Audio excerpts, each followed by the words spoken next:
BNP Bharat বিরোধী নয়, সমমর্যাদার ভিত্তিতে বন্ধুত্ব চায়, বলছেন ইমরান সালেহ প্রিন্স। জানাবো ছাগলকাণ্ডে বিব্রত সরকারি কর্মকর্তারা, কেউ কেউ আছেন ভয়ে। ক্ষমতা ধরে রাখতে সরকার দেশকে গোলামির জিঞ্জির পরিয়ে দিয়েছে, বলছেন রিপন। দুর্নীতি বিরোধী অভিযান নিয়ে যা ভাবছেন আওয়ামী লীগ নেতারা। এবং সর্বশেষ জানাবো পাহাড়ে ঝুঁকিতে বসবাসকারীদের সরিয়ে নিতে প্রশাসনের তৎপরতা। শুনছিলেন সংবাদ শিরোনাম, এবারে বিস্তারিত। বিএনপি ভারত বিরোধী নয়, সমমর্যাদার ভিত্তিতে বন্ধুত্ব চায়, বলছেন ইমরান সালেহ প্রিন্স। বিএনপি নবনির্বাচিত যুগ্ম মহাসচিব সৈয়দ ইমরান সালেহ প্রিন্স বলেছেন, বিএনপি ভারত বিরোধী নয়, আমরা সমমর্যাদার ভিত্তিতে ভারত সহ সকল দেশের সাথে বন্ধুত্বপূর্ণ সম্পর্ক চাই। কিন্তু কোনো বন্ধু রাষ্ট্র যদি দেশের স্বার্থ বিনষ্ট করে তার বিরুদ্ধে অবস্থান নিতে বিএনপি কুণ্ঠাবোধ করবে না। বর্তমানে ভারতের সহযোগিতা আওয়ামী লীগ সরকার দেশের গণতন্ত্র ভোটাধিকার হরণ করে তাবেদারি করছে। বেগম খালেদা জিয়ার মুক্তি দাবি করে তিনি বলেন, বেগম খালেদা জিয়ার মুক্তি এবং গণতন্ত্রের মুক্তির আন্দোলন একই সূত্রে গাঁথা। খালেদা জিয়াকে বন্দী রেখে তার উন্নত চিকিৎসায় প্রতিবন্ধকতা তৈরি করে গণবিচ্ছিন্ন আওয়ামী লীগ সরকার দমন নিপীড়ন চালিয়ে জোর করে ক্ষমতায় আছে। তিনি সরকার প্রতিহিংসার শিকার। শেখ হাসিনার কারণে বেগম খালেদা জিয়ার মুক্তি হচ্ছে না। নানা শর্তের বেড়াজালে বেগম খালেদা জিয়াকে কার্যত গৃহবন্দী করে রাখা হয়েছে। চিকিৎসকদের পরামর্শ থাকলেও তাকে উন্নত চিকিৎসার জন্য বিদেশে যেতে দিচ্ছে না সরকার। ছাগলকাণ্ডে বিব্রত সরকারি কর্মকর্তারা, কেউ কেউ আছেন ভয়ে। ঈদ উল আজহার আগে 15 লাখ টাকার একটি ছাগল কিনতে গিয়ে সামাজিক যোগাযোগ মাধ্যমে ভাইরাল হন মুশফিকুর রহমান ইফাত নামে এক তরুণ। ভাইরাল হওয়া এই তরুণের বাবা জাতীয় রাজস্ব বোর্ডের কর্মকর্তা ডক্টর মতিউর রহমান। ছাগলের পাশাপাশি ইফাত এই ঈদে 70 লাখ টাকার গরু কেনেন বলে তথ্য বের হয়ে আসে। লাখ টাকা বেতনে চাকরি করা কর্মকর্তার ছেলের 70 লাখ টাকার গরু এবং 15 লাখ টাকার ছাগল কেনা নিয়ে সর্বত্র চলে আলোচনা সমালোচনা। এরপর থেকে একে বেরিয়ে আসে রাজস্ব কর্মকর্তা মতিউর এবং তার স্বজনদের নামে বিপুল পরিমাণ সম্পদের খোঁজ। তীব্র সমালোচনার মুখে তাকে পদ থেকে সরিয়ে দেয় সরকার। প্রথম শ্রেণীর একজন কর্মকর্তার বিপুল পরিমাণ সম্পদের তথ্য সামনে আসার পর এসব সম্পদের উৎস নিয়ে দেখা দেয় নানা প্রশ্নের। কাণ্ডে বিব্রত অন্য সরকারি কর্মকর্তারাও। বিষয়টি নিয়ে সরকারি কর্মকর্তারা প্রকাশ্যে কোনো কথা না বললেও চলছে কানাঘুষা।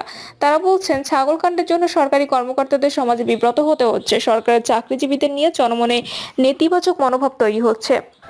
এ বিষয়ে অর্থ মন্ত্রণালয়ের একজন কর্মকর্তা নাম প্রকাশ না করার শর্তে বলেন, একটা ছাগল নিয়ে এত কিছু বের হয়ে আসবে তা কেউ ভাবেনি। এ ঘটনায় দুর্নীতির বিষয়টি সামনে এসেছে, এটা নিয়ে আমরা বিব্রত হচ্ছি।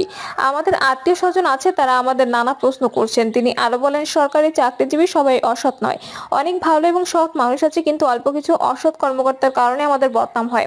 সাধারণ মানুষের মনে আমাদের অপরাধী বানানো হয়। স্থানীয় সরকার বিভাগের এক কর্মকর্তার নাম প্রকাশ না করার শর্তে বলেন, মানুষ সরকারি চাকরিজীবীদের নিয়ে এমনিতে নেতিবাচক মনোভাব দেখায়। এই ঘটনার পর মানুষের মনে এ মনোভাব আরো নেতিবাচক হচ্ছে। সব মিলিয়ে আমরা বিব্রত। তিনি আরো বলেন, ছাগল কাণ্ডের পর একটা জিনিস ভালো হয়েছে, নানামুখী সমালোচনার পর দুর্নীতিবাজ কর্মকর্তারা এখন আতঙ্ক আর ভয়ে আছেন। কখন ধরা পড়েন সেই ভয়ে তটস্থ আছেন তারা। সরকারি কর্মচারীদের দুর্নীতি নিয়ে নানা মহলে সমালোচনা হচ্ছে। বিষয়ে আপনার বক্তব্য কি? এমন প্রশ্নের জবাবে মন্ত্রিপরিষদ সচিব মোহাম্মদ মাহবুব হোসেন বলেন, দুর্নীতি তো সবাই করে না। একটি অফিসের সবাই কি দুর্নীতিবাজ? হাতে গোনা কয়েকজন করে এবং ওই হাতে গোনা কয়েকজনের জন্য বাকি সবাই বিব্রত হয়। বর্তমান অবস্থা এমনই। তিনি বলেন, সরকারের তরফ থেকে অবস্থান পরিষ্কার করা হয়েছে, দুর্নীতির সঙ্গে জড়িতদের কোনো রকম সহানুভূতি দেখানো হবে না এবং দেখানো হচ্ছে না। এটা আপনারা খেয়াল করেছেন, আমরা সিরিয়াসলি ফলো করছি। এখন আপনি বলতে পারেন, তাহলে ফাঁকে ফাঁকে কেন হচ্ছে? প্রথমেই বলি, দুর্নীতি একটি কাঠামোর মধ্যে থাকার পরেও হচ্ছে। এটি সমাজের সব জায়গায় হয়। সব কাঠামোর মধ্যে থেকে দুশ্চিন্তার মানুষ ও কাজগুলো করতে চায়, কিন্তু আমরা এটুকু দেখতে পাচ্ছি, যখনই বিষয়টি সরকারের নজরে আসে তখন কাউকে প্রশ্রয় দেওয়া হয় না। সরকারের সব যন্ত্র দুর্নীতিবাজের বিরুদ্ধে ব্যবস্থা নেওয়ার ব্যাপারে একমত, তারা কোনো প্রশ্ন উত্থাপন করেনি। প্রত্যেকে এক্ষেত্রে সহযোগিতা করেছে। ছাগলকাণ্ডে আলোচনায় আসা মতিউর রহমান 11তম বিসিএস এ বাণিজ্য ক্যাডারের কর্মকর্তা হিসেবে যোগ দেন। পরে এই ক্যাডারের 7 কর্মকর্তাকে কাস্টমস ক্যাডারে একীভূত করা হয়। মতিউর রহমান তাদের মধ্যে একজন। ছেলের ছাগলকাণ্ডের ঘটনা নিয়ে শুরু হওয়া আলোচনা একসময় মতিউর রহমানের সম্পদের দিকে গড়ায়। তার কত সম্পদ রয়েছে সেটি নিয়েও শুরু হয় আলোচনা। একের পর এক বাড়ি, গাড়ি, ফ্ল্যাট ও প্লটের তথ্য বেরিয়ে আসে গণমাধ্যমে। চট্টগ্রাম, গাজীপুর, নরসিংদী ও ময়মনসিংহ রয়েছে তার এবং তার পরিবারের সদস্যদের নামে রিসোর্ট, শুটিং স্পট, বাংলো বাড়ি, জমি সহ নামে বেনামে রয়েছে অঢেল সম্পত্তি। ব্যাংক হিসেবে রয়েছে বিপুল পরিমাণ অর্থ। শেয়ার বাজারে রয়েছে বড় অঙ্কের বিনিয়োগ। সরকারি কর্মকর্তা হলেও তিনি শেয়ার বাজারে প্লেসমেন্ট, শেয়ারের বড় ব্যবসায়ী। এতে সম্পদ তিনি কিভাবে করেছেন তা নিয়ে মূল সমালোচনা হচ্ছে। সমালোচনার পর কাস্টমস, এক্সাইজ ও ভ্যাট অ্যাপিলেট ট্রাইব্যুনালের প্রেসিডেন্ট মতিউর রহমানকে এনবিআর থেকে সরিয়ে অভ্যন্তরীণ সম্পদ বিভাগে সংযুক্ত করে অর্থ মন্ত্রণালয় তার সম্পদের খোঁজে অনুসন্ধানে নেমেছে দুর্নীতি দমন কমিশন। মতিউর রহমান ও তার পরিবারের সদস্যদের সম্পদের তথ্য চেয়ে সরকার বিভিন্ন দপ্তরে ইতিমধ্যে চিঠি দিয়েছে সংস্থাটি। ক্ষমতা ধরে রাখতে সরকার দেশকে গোলামির জিঞ্জির পরিয়ে দিয়েছে, বলছেন রিপন। বাংলাদেশের 1 ইঞ্চি জমি ব্যবহার করে ভারতকে রেল করিডোর দিতে দেওয়া হবে না বলে হুঁশিয়ারি উচ্চারণ করেছেন বিএনপির ভাইস চেয়ারম্যান আসাদুজ্জামান রিপন। তিনি বলেন, সরকার শুধু অবৈধ ক্ষমতা ধরে রাখতে ভারতকে তোষণ করতে গিয়ে দেশকে গোলামির জিঞ্জির পরিয়ে দিয়েছে। আসাদুজ্জামান রিপন বলেন, বেগম খালেদা জিয়াকে শুধু নির্বাচন থেকে দূরে রাখার অসৎ অভিপ্রায় নিয়ে আওয়ামী লীগ সরকার মিথ্যা মামলা দিয়ে দণ্ডিত করেছে। আওয়ামী প্রধান ও তাদের লোকজন প্রায়শই বলেন, বেগম জিয়া এতিমের টাকা আত্মসাৎ করেছেন, অথচ আদালতের ফরমাইশি রায় পর্যন্ত কোথাও বেগম খালেদা জিয়া টাকা আত্মসাৎ করেছেন এমন কথা লেখা নেই। অথচ তারা এই অসত্য বয়ান দিয়েই যাচ্ছেন। যদি বাংলাদেশে আইনের শাসনের জবাবদিহি থাকতো তাহলে শুধু এই বক্তব্যের জন্য তাদের 100 বছরের জেল হয়ে যেত। বাংলাদেশ ও ভারতের মধ্যে সম্প্রতি সই হওয়া সমঝোতা স্মারকের দিকে ইঙ্গিত করে রিপন বলেন, ওরা বুঝতে পেরেছে বাংলাদেশের জনগণের সরকার নেই, বরং তাদের তাবেদার সরকার বসে আছে। তাই তারা রেল করিডোর, সড়ক করিডোর ও নৌ করিডোরের মাধ্যমে বাংলাদেশকে আষ্টে পৃষ্ঠে বাধা ষড়যন্ত্র করছে। দুর্নীতি বিরোধী অভিযান নিয়ে যা ভাবছেন আওয়ামী লীগ নেতারা। নতুন সরকারের 6 মাস পূর্ণ হচ্ছে আগামী 11 জুলাই। এর মধ্যে সাবেক ও বর্তমান বেশ কয়েকজন সরকারি কর্মকর্তার দুর্নীতির খবর সামনে আসছে। এখনো ক্ষমতাসীন দলের তেমন কারো নাম আসেনি কোনো দুর্নীতিতে। তবে সরকারি কর্মচারীদের এসব ঘটনা ক্ষমতাসীন দল হিসেবে আওয়ামী লীগ নেতাদের কপালে ভাঁজ ফেলেছে। দায়িত্বশীল নেতারা বলছেন, মোটা দাগে দুর্নীতির যেসব খবর সামনে এসেছে সেগুলো নিয়ে কঠোর অবস্থানে গিয়ে সরকার একটা বার্তা দিয়েছে এবং সেটি সরকারি দলের একটি অংশকে চিহ্নিত করে তুলছে। আওয়ামী লীগের বেশ কয়েকজন নেতা সঙ্গে একান্ত আলাপচারিতায় বলেছেন, তাদের সরকার দীর্ঘদিন রাষ্ট্র ক্ষমতায় থাকার সরকারি কর্মকর্তা ও দলীয় নেতাদের একটি অংশ দুর্নীতির নানা ধরনের অনিয়মে জড়িয়েছে। সম্প্রতি যে কয়টি দুর্নীতির ঘটনা সামনে এসেছে সেগুলো সবাইকে নাড়িয়ে দিয়েছে। সরকারের পক্ষ থেকে এ ব্যাপারে কঠোর অবস্থান নেওয়া সবাই নড়ে চড়ে বসেছে। দুর্নীতির খবর যখন একের পর এক সামনে আসছে, এর মধ্যে আওয়ামী লীগের একাধিক নেতার গত 15 বছরে বিপুল সম্পদের মালিক হওয়ার খবরও সামনে এসেছে গণমাধ্যমে। দ্বাদশ জাতীয় সংসদ নির্বাচনের আগে প্রার্থী হিসেবে আওয়ামী লীগ নেতাদের হলফনামায় কয়েক বছরের সম্পদ বহুগুণে বেড়ে যাওয়ার তথ্য উঠে আসে।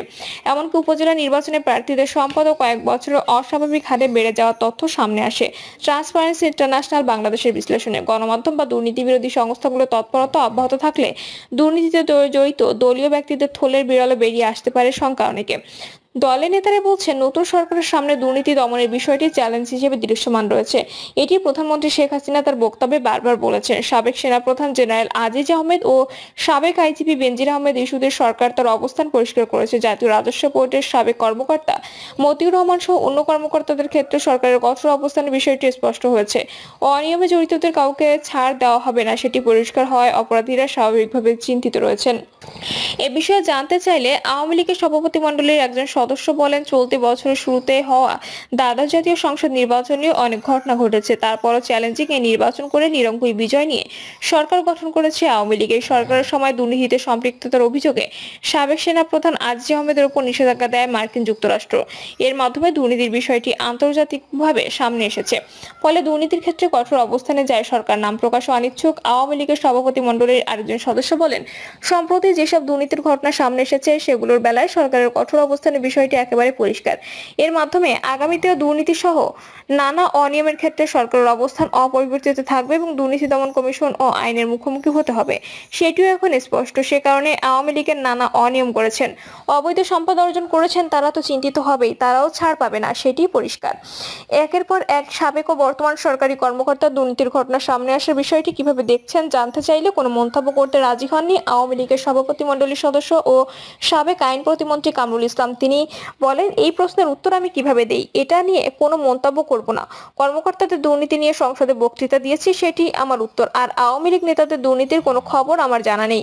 গত 20 মে দুর্নীতির সম্পৃক্ততার অভিযোগ সাবেক সেনাপ্রধান জেনারেল আজিজ আহমেদ ও তার পরিবারের সদস্যদের উপর নিষেধাজ্ঞা দিয়েছে যুক্তরাষ্ট্র। দেশটির পররাষ্ট্র দপ্তরের ওয়েবসাইটে একটি বিবৃতি দিয়ে এসব তথ্য জানানো হয়। এরপর পুলিশের সাবেক মহাপরিদর্শক বেনজির আহমেদের বিপুল অবৈধ সম্পদের খবর বের হয় গণমাধ্যমে। তার সম্পত্তি ক্রয়ের নির্দেশ দিয়েছে আদালত। তার অবৈধ সম্পদ অর্জনের অভিযোগ অনুসন্ধানে নেমেছে দুদক। কোরবানির ঈদে ছাগলকাণ্ডে আলোচিত জাতীয় রাজস্ব বোর্ডের কর্মকর্তা মতিউর রহমানকে বর্তমান দায়িত্ব থেকে সরিয়ে দেওয়া হয়। এনবিআর এর প্রথম সচিব কাজী আবু মাহমুদ ফয়সাল, তার স্ত্রী ও স্বজন সহ 14 জনের 87টি ব্যাংক হিসেবে থাকা 6,96,00,000 টাকা অবরোধের নির্দেশ দিয়েছে আদালত। এছাড়া পুলিশ সহ প্রশাসনের আরও কয়েকজন কর্মকর্তার অনিয়ম নিয়ে খবর বেরিয়েছে। গত 27 জুন জাতীয় সংসদে 2024-25 অর্থ বছরের প্রস্তাবিত বাজেটের উপর সাধারণ আলোচনায় অংশ নিয়ে কামরুল ইসলাম বলেন, ইদানিং যেসব ঘটনা ঘটে যাচ্ছে আমি বিশ্বাস করি এগুলো একটা ষড়যন্ত্রের অংশ। জাতীয় ও আন্তর্জাতিক ষড়যন্ত্রের অংশ হিসেবে হঠাৎ করে কিছু দুর্নীতিবাজ কর্মকর্তার বিরুদ্ধে প্রচার প্রোপাগান্ডা হচ্ছে। দেশের মানুষের সন্দেহ হয় আজ জাতীয় ও আন্তর্জাতিক ষড়যন্ত্রের মাধ্যমে দুর্নীতির বিষয়টি সামনে এসেছে। কিন্তু একথা স্বীকার করতে হবে, যাদের বিরুদ্ধে আজ অভিযোগ তারা কেন আইনকে ভয় পায়, আইনকে ভয় পেয়ে বিদেশে কেন চলে যায়। তাদের বিরুদ্ধে যে অভিযোগ সেগুলো সত্য। আওয়ামী লীগের সাধারণ সম্পাদক এবং সড়ক পরিবহন সেতুমন্ত্রী ওবায়দুল কাদের অনেকবার বক্তব্য দিয়েছেন। এতে তিনি বলেছেন, আজিজ আহমেদ ও বেনজির আহমেদ ইস্যুতে সরকার বিব্রত নয়, সরকারের বিচার করার সৎ সাহস রয়েছে। প্রিয় দর্শক, এই ছিল এখনকার সর্বশেষ সংবাদ। আপডেট সব সংবাদ পেতে চ্যানেলটি সাবস্ক্রাইব করে বেল আইকনটি ক্লিক করে রাখুন।